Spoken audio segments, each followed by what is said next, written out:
This is Stars and Stripes in 7, your online source for editorially independent news and information for the U.S. military community.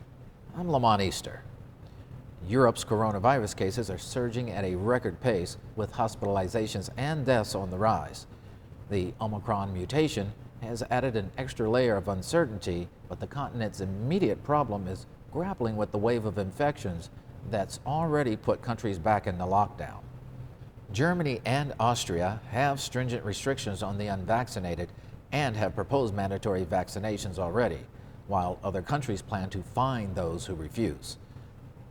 The new targeted measures reflect a view that while there are multiple factors behind the latest wave of COVID-19 infections, from cold weather to people letting their guard down, one major element is vaccines.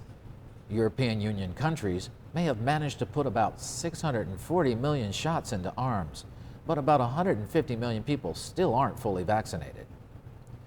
The crackdown on the unvaccinated isn't confined to Europe, and it may become more widespread as governments pushing to get past the pandemic deal with the Omicron threat. Turning to the United States, there are active discussions within the Pentagon about making the COVID-19 vaccine booster shots mandatory for service members. The Defense Department in August announced that it would begin requiring all members of the military to get the COVID-19 vaccine. Pentagon spokesman John Kirby said there have been no final decisions on the matter, but added that Secretary of Defense Lloyd Austin absolutely encourages people, if they can and if they qualify, to get the booster. But right now, there is no requirement for it. Since August, about 96% of all active duty personnel have gotten at least one shot, and about 74% of the total military force, including the active duty, guard, and reserve, are fully vaccinated. Kirby said the numbers are trending in the right direction, but we know there's more work to do. In Hawaii, on the island of Oahu, the Hawaii Department of Health ordered the U.S. Navy to remove all fuel in 20 Red Hill underground storage tanks that are the suspected source of tap water contamination in hundreds of military households near Joint Base Pearl Harbor, Hickam. The Navy suspended transfer of fuel from the tanks in late November after military housing residents began complaining of foul-smelling water and an oily sheen. Navy testing last week confirmed that water samples contained petroleum and traced the source to one of 3 wells used by the Navy water system. Secretary of the Navy Carlos Del Toro said during a news conference at the Joint Base that he was considering the future of the fuel storage facility up to and including possibly closing it down permanently. Hawaii governor said in a news release that he appreciates the Navy's announcement to temporarily suspend its fuel operations at Red Hill, stating that Hawaii's well-being and the safety of our residents, including military families, must come first. Stern warnings from U.S. and European officials suggest the window is closing on nuclear talks with Iran, with frustration boiling over after 2 weeks of negotiations marred by allegations of Iranian backsliding. Secretary of State Antony Blinken suggested that the U.S. could soon shift its attention away from attempting to resurrect the 2015 accord that had capped Iran's nuclear activities in exchange for sanctions relief. Blinken told journalists, "We are actively engaging with partners and allies on alternatives." The concern is being exacerbated by Iran's continued acceleration of its nuclear program. Iran has enriched uranium to 60% levels, close to what's needed to make nuclear weapons. Iran says it has no intention of building warheads. Given those fears, the stalemate could soon radiate out to the Middle East. European diplomats warn time is running out given Iran's fast-forwarding of its nuclear program.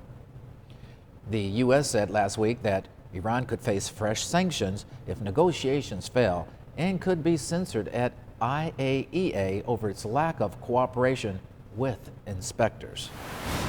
The United States is now officially part of a European project that aims to speed up the movement of military forces across the continent.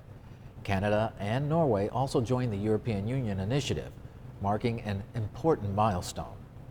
Problems with moving large convoys quickly across borders emerged in the aftermath of Russia's 2014 invasion of Ukraine, which sparked a resurgence in NATO military activity in Europe, especially on the alliance's eastern flank.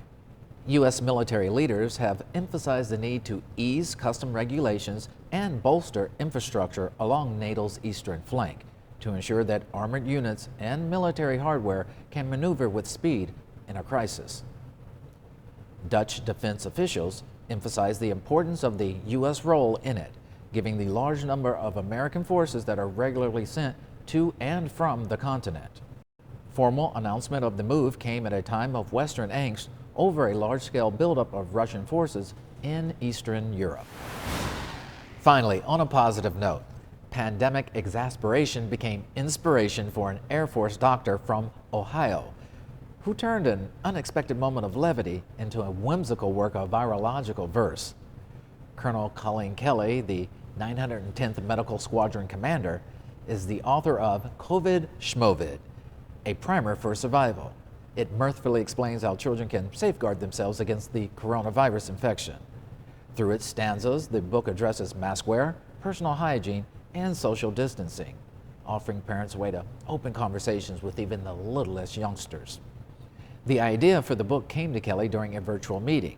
She stated, "The book talks about something that we can get our hands around and control, masks and the vaccine, and that they are the best thing we have to fight what cannot be seen." Although COVID Schmovid was written for children, Kelly hopes its message will encourage a collective commitment to togetherness and broad community action. And that's all for this edition of Stars and Stripes in 7. I'm Lamont Easter, helping you stay connected.